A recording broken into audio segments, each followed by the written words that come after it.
சீரியல்களின் full எபிசோடுகளை Sun டிவியில் ஒளிபரப்பான உடனே எக்ஸ்க்ளூசிவாக சன் நெக்ஸ்டில் மட்டும் ஃப்ரீயா பாருங்கள். ஆமா மாமா, ஆதாரம் கேட்டாங்க, நான் தான் போட்டு காமிச்சிட்டேன். அட பாவி, இதுக்கு தான் ஓசில சோறு போட்டு உன்னை இங்க தங்க வச்சிருக்கமா?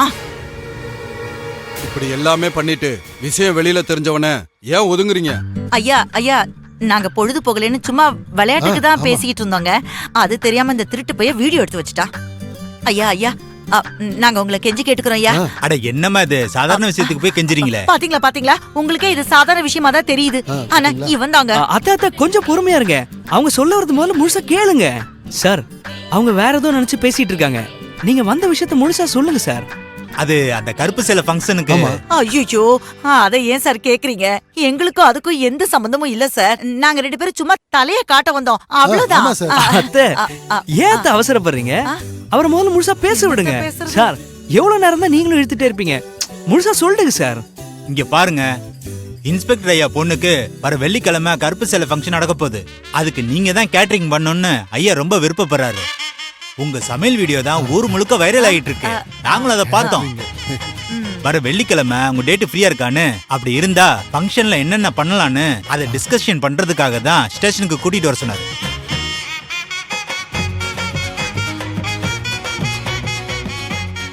அப்பாடா, கொஞ்ச நேரத்துல மண்டைக்குள்ள சங்கு சக்கரம் விட்டுட்டானே இவன். இப்பதான் ஹார்ட் பீட்டே நார்மல் ஆகுது. அப்படியா? சரி, நீங்க போங்க, நான் வந்துடுறேன். சார் சீக்கிரம் வந்துருங்க சார், இல்லைன்னா இன்ஸ்பெக்டர் எங்களை திட்டுவாரு. வந்துடுறேன். ஓகே சார், நான் வரேன்பா. ஓகே சார், வாயா போலாம்.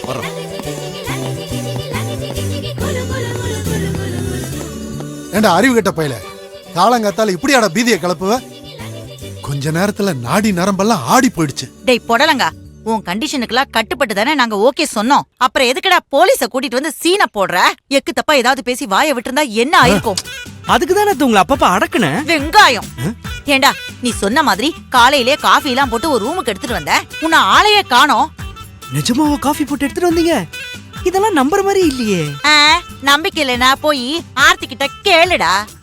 என்ன மருமகனுக்கு மரியாதை குறையுது? இல்ல மாப்ள, நீங்க வேணா ஆர்த்தி கிட்ட போய் விசாரிங்க மாப்ள. சரி, அத நான் அப்புறம் விசாரிச்சுக்கிறேன். நீங்க போட்ட காஃபி நேரம் ஆறி இருக்கும் அத்தை. அதனால இப்ப ஃப்ரெஷ்ஷா போயிட்டு ஒரு ஸ்ட்ராங்கா ஒரு ஃபில்டர் காஃபி போட்டு எடுத்துட்டு வாங்க. சரியா? வழிய விடுங்க. எல்லாம் எத்தால எழுத்து. இந்த பைய வீடியோ வச்சுக்கிட்டு இந்த ஆட்டம் ஆடிக்கிட்டு இருக்கான். அதை எப்படி அழிக்கிறது? அதுக்கு ஒரு முடிவு கட்டணுமே. என்ன பண்ணலாம்?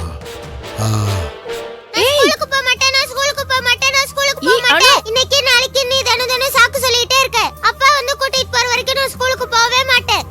அனு சொன்னா கேளு, இன்னும் 2 நாள்ல எப்படியும் அப்பா வந்துருவாரு. நீ இப்படி படிக்க மாட்டேன்னு அடம் பிடிச்சா அப்பா வருத்தப்படுவாருல்ல. தயவு செஞ்சு அவருக்காக ஸ்கூலுக்கு போடா. இந்த பிடி முடியாது. அப்பா வராம நான் ஸ்கூலுக்கு போக மாட்டேன். இந்த ஸ்கூல் பேக் நீயே வெச்சுக்கோ. ஐயோ அனு, நீ என்ன சொன்னாலும் நான் ஸ்கூலுக்கு போக மாட்டேன். ஏன் அனு இப்படி பண்ற? மா ப்ளீஸ், சொல்றது கொஞ்சம் கேளு. போக மாட்டேமா. என்னாச்சு? எதுக்கு அடம் பிடிச்சிட்டு இருக்கா? எல்லாம் அவ அப்பாவை நினைச்சுதான் கைய.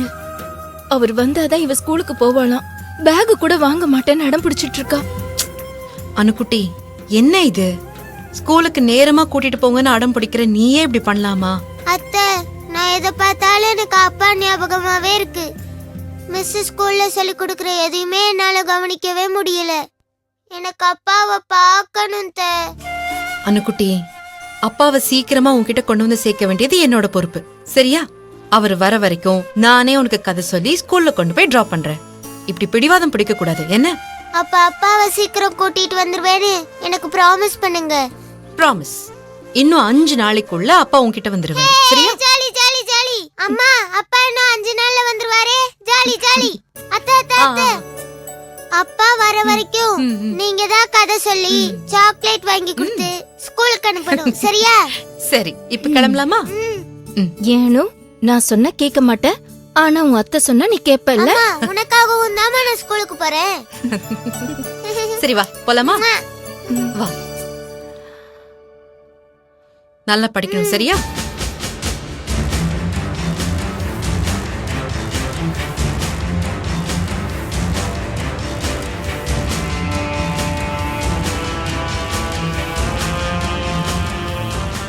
இப்ப எதுக்கு இவங்க இங்க வந்திருக்காங்க?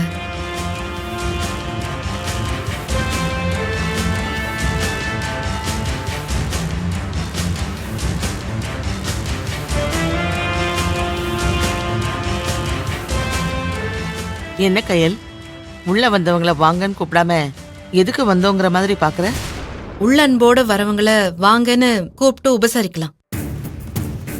பரவாயில்ல, எங்க வீட்டு மாப்பிள்ளையோட வந்திருக்கீங்க. வாங்க சார், வாங்க சார். விக்னேஷ், உள்ள வாங்க.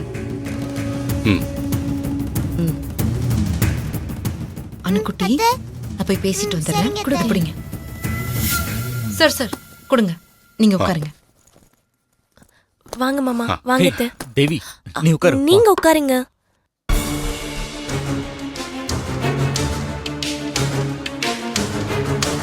வாங்க வாங்க சந்தி. ஆனந்தி, போய் காஃபி போட்டு கொண்டு வா. சரிம்மா. அதெல்லாம் ஒண்ணும் வேணாங்க. டீ காஃபி குடிக்கிறதுக்குலாம் நாங்க ஒண்ணும் வரல.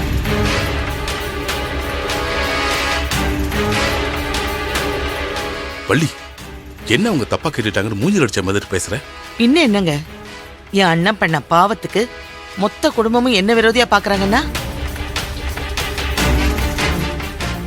பொண்டாட்டியை கூட அனுப்பிவீங்க, எங்க அம்மா இனிமே தேவி கூட சண்டை போட மாட்டாங்கன்னு நம்ம பையன் அவ்வளவு தூரம் வந்து கெஞ்சிருக்கான். அதையெல்லாம் காதுல வாங்காம உங்க அம்மா ஒரு நயவஞ்சகின்னு சொல்லி பாடம் சொல்லி கொடுத்து அனுப்பிச்சிருக்காங்க. சரி, இவங்க எதுக்கும் அஞ்ச மாட்டாங்க. ஆரம்பத்துல இருந்தே சின்ன சின்ன கருத்து வேறுபாடுகள் இருந்தது உண்மைதான். அதுக்குன்னு அவ என் மருமக இல்லைன்னு ஆயிடுமா? அவளை என்ன என் வீட்டுக்குள்ள சேர்க்காமையா இருந்த? ஊரை கூட்டி தேவிக்கு பிரம்மாண்டமா நான் ஃபங்க்ஷன் பண்ணல. அத நீங்க எதுக்காக பண்ணீங்கன்னு உங்களுக்கே தெரியும்.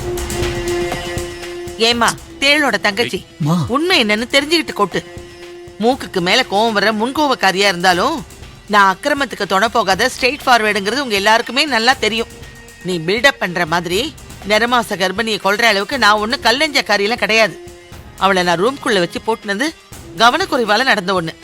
அதே மாதிரி என் அண்ணன் சேலையில நெருப்பு பத்த வச்சதும் அது ஏதோ எனக்கு தெரியாம நடந்த விஷயம். அப்படி அந்த விஷயம் எனக்கு தெரிஞ்சிருந்தா மண்டபத்துல அவர் கூட நின்னு அப்படி நான் சிரிச்சு சிரிச்சு பேசிக்கிட்டு இருப்பேனா? நம்பிட்டேன். நீ நம்பலனாலும் கடவுள் சத்தியமா அதுதான் உண்மை. இங்க சாட்சி சொல்ல கடவுள் நேர்ல வரமாட்டாருங்கிற தைரியத்துலதான் மனசுல இருக்கிற வன்மத்தெல்லாம் மறைச்சிட்டு பொய் சத்தியங்கிற பேர்ல தனக்கு தானே ஆப்படிச்சுக்கிறோம். ஆனா பாவம், ரொம்ப காலத்துக்கு தப்பிக்க முடியாதுங்கிறது தெரியாம கடவுளையும் சேர்த்து வம்புக்கு இழுக்கிறோம்.